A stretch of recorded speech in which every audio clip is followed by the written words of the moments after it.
Margot habite dans une petite maison blanche avec des volets bleus, tout au bord d'une rivière extraordinaire. Ce n'est pas une rivière comme les autres. Celle-ci chante du matin au soir. Parfois, elle fredonne des chansons joyeuses qui font danser les libellules au-dessus de l'eau. D'autres fois, elle invente des berceuses si douces que les grenouilles s'endorment sur leurs nénuphars.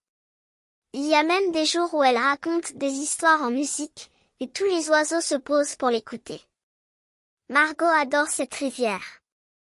Chaque matin, avant d'aller à l'école, elle s'assoit sur la berge avec son doudou lapin et chante avec elle. Ensemble, elles font des duos magnifiques. La rivière chante, la la la, et Margot répond, louloulou. C'est leur jeu préféré. Mais un matin de printemps, quelque chose d'étrange se produit. Margot arrive sur la berge avec son lapin, prête à chanter. Elle attend. Elle écoute. Rien. Pas un son.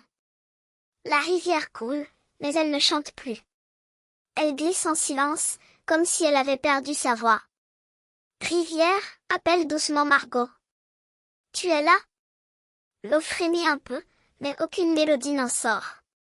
Margot est inquiète. Elle court chercher sa maman. Maman! La rivière ne chante plus. Sa maman vient voir. C'est vrai, dit-elle surprise. Peut-être qu'elle est fatiguée? Mais Margot sent que ce n'est pas ça. Elle retourne s'asseoir près de l'eau et demande tout bas, pourquoi tu ne chantes plus? Qu'est-ce qui ne va pas? Alors la rivière murmure, si doucement qu'il faut vraiment tendre l'oreille, personne ne m'écoute vraiment, Margot.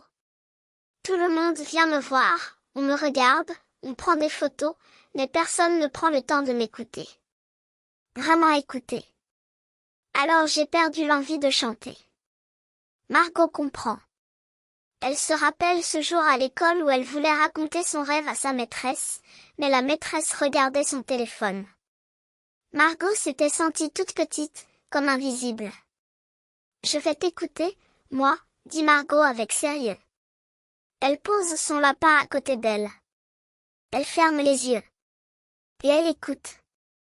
Vraiment. Pas pour attendre son tour de chanter.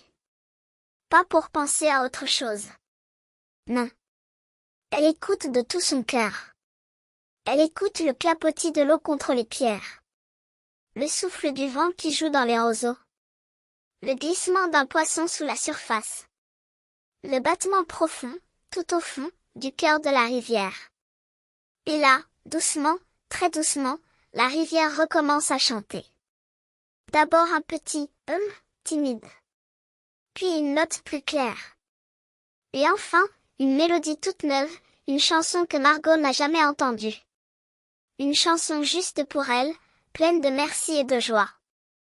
Des larmes de bonheur coulent sur les joues de Margot. Tu es revenue. La rivière rit en musique, tu m'as aidé à revenir, petite Margot. En m'écoutant vraiment. Depuis ce jour, Margot vient chaque matin. Mais maintenant, elle ne chante plus tout de suite. D'abord, elle écoute. Elle s'assoit, ferme les yeux, et laisse la rivière lui raconter ses mélodies. Et la rivière est heureuse, si heureuse qu'elle chante plus fort que jamais. Maintenant, même les enfants du village viennent s'asseoir près de Margot. Ils apprennent eux aussi à écouter. Et la rivière aux mille voix chante pour eux tous, des histoires magiques que seuls les vrais écouteurs peuvent entendre.